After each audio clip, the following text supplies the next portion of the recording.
Morning guys, welcome back to another episode of NGMI Trades. We are at a pivotal point in the markets, so short, sharp update. Straight into the Bitcoin chart. What we see here is commonly known as an ascending wedge formation. It's been forming for 5 weeks, and why I respect the wedge formation so much is because at the end of formation, at completion of the wedge, more often than not, there is an explosive move to the upside or downside. As you know, I'm more of a macro investor than TA trader, but the wedge has to be respected. Now, an ascending wedge formation is commonly thought of as bearish, descending as bullish. I don't pay this much credence, but I do respect the outcome of the wedge formation. So 5 to 10% is what I'm predicting at some point either today or this week when the wedge completes. And with that in mind, it is worth having a look at your risk. Let's go to SPX versus Bitcoin to give you an idea. Since the beginning of the month, SPX has continued its unbelievable rally. Another 6% on the month so far, whereas Bitcoin has done essentially nothing. Now, this worries me greatly, if I'm perfectly honest, because really Bitcoin, crypto being the higher beta asset, and what I mean by that, I mean the more risk, the riskier asset. On an upside move, you expect greater upside. On a downside move, you expect greater downside. SPX has done its job. Bitcoin has not followed. What worries me is that when we see an equity correction, and we will see a correction of some sort, nothing goes up in straight lines. Obviously, this will be magnified on the Bitcoin downside, and I think it will result in the breaking down of this channel. So I've taken some risk off the table as of last night, this morning, depending on your time zone. I sold some Bitcoin at 24k. First time since accumulating all through June and July. First time I've taken some risk off the table. It may end up being the wrong move because I still believe that October, November, we see all-time highs for equities and that crypto will follow, not necessarily all-time highs, but it will follow and post massive gains. But I am looking to try and capture some of that 5 to 10% downside, which I think is a possibility. Whether it comes or not completely hinges on FOMC minutes tonight. It is 11 a.m. GMT time here. FOMC minutes come out from the meeting at 6 p.m. GMT time tonight. We have 7 hours to wait, and we're going to jump straight into FOMC minutes now and why it's so important.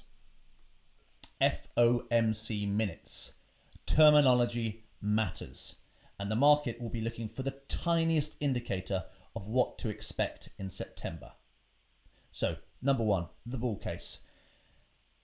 Investors are going to be looking for an emphasis on data to guide the next rates decision.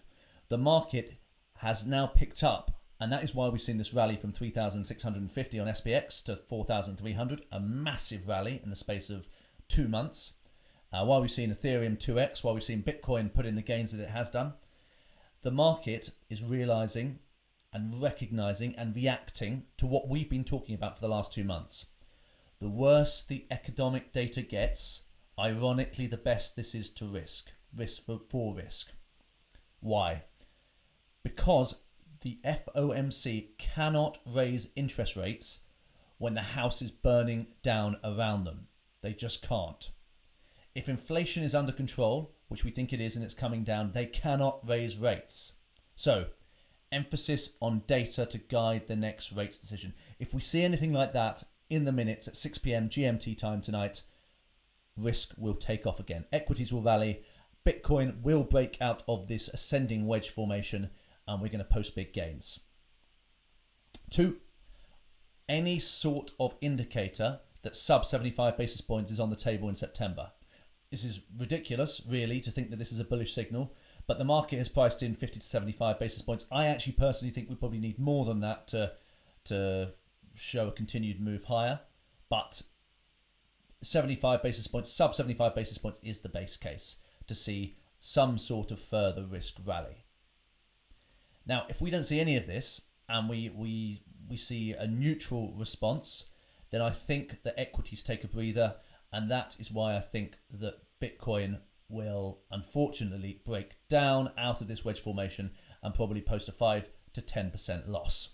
Now, that is my base case purely on the basis that Bitcoin has just not done what I hoped it would do. The SPX, equities generally, they've given crypto the chance. Crypto has not taken the chance. And it just feels like we are probably due, unfortunately, a 5 to 10% retrace. Now, if I'm wrong, I will be sitting at my computer at 6 p.m. GMT time. I'm reading and watching for every single signal. If anything on this page comes up, i.e. an emphasis on data or sub 75 basis points, I will immediately be swapping back into the risk which I sold last night and taking the position back on. Simple as that. Trigger on the finger. Trigger on the finger, finger on the trigger. I'm getting excited talking about the FOMC. It's absolutely tragic. What has life come to? But yeah, anyway, that's where we are. Guys, I hope it's helpful. It's short, it's sharp. We're going to check back in after the minutes.